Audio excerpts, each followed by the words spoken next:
Right, we're going to do a hanging basket now. I'm going to show you a couple of tricks with hanging baskets. Really important.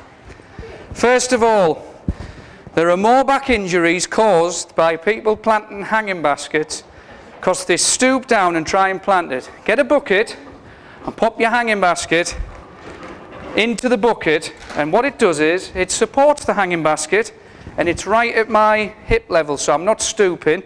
And the other thing is it's not going to flop around everywhere. The second thing, remove a chain. The amount of people that leave the chains attached, and when they actually come to pick the hanging basket up, they rip all the plants off. So there we go, just removing the chain there.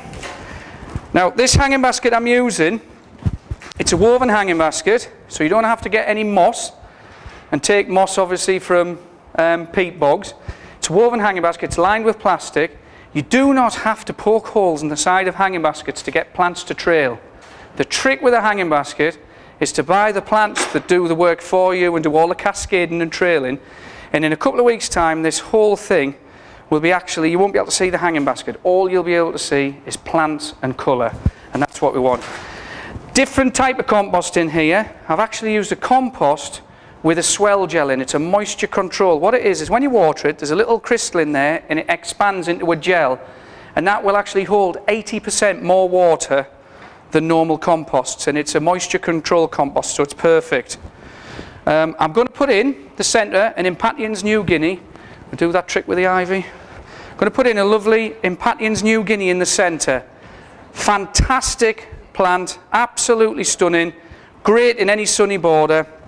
And it's a nice plant. Always start in the centre of your hanging basket and then get your plant tall in the centre. Then what we're going to use around the edge is Sophinia petunias. You will never get Sophinia petunias in seed form. They're grown from cuttings because the plant is obviously genetically changed over the years and it actually trails. These will trail up to 5 feet. If you get them in early and you get a full season, they'll trail up to 5 feet. So I'm going to go right around the edge. And I'm going to pop in these lovely Sophinias all the way around.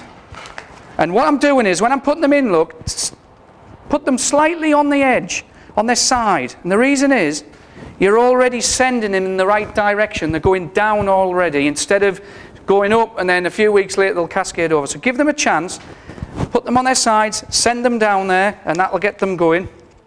And they'll start to fill in.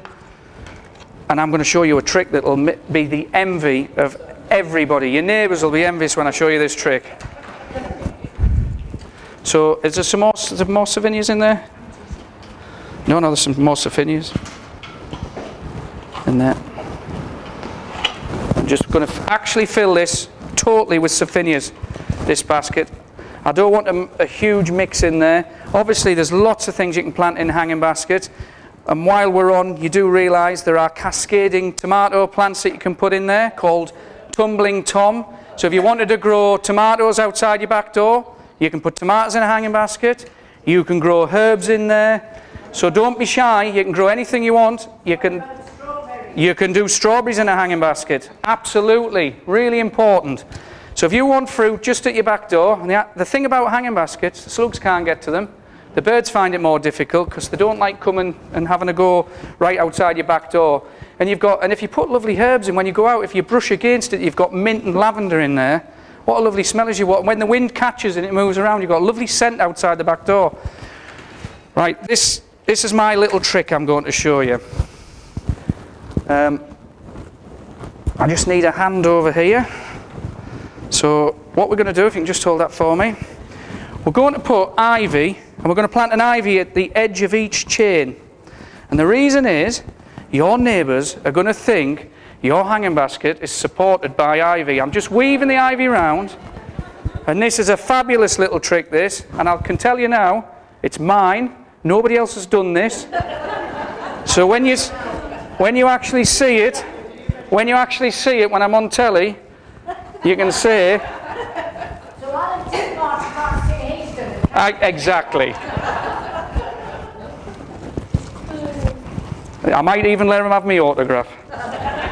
So there we go. I'm weaving the whole chain with ivy all the way down. Again, do you remember that when I was telling you the story about the ivy, about keeping it clipped?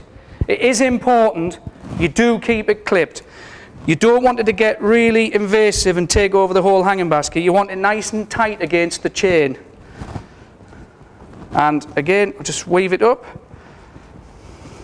And last piece, and put another piece in just to finish off. What you can do at the end of what I would recommend when you finish the hanging basket is to just, it's a bit like a Terry's chocolate orange.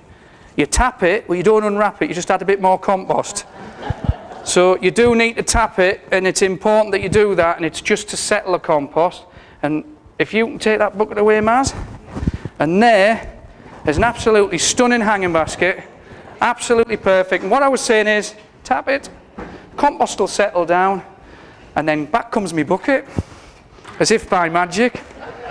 Because in the bottom of the bucket, I always keep some spare compost. That's a little trick.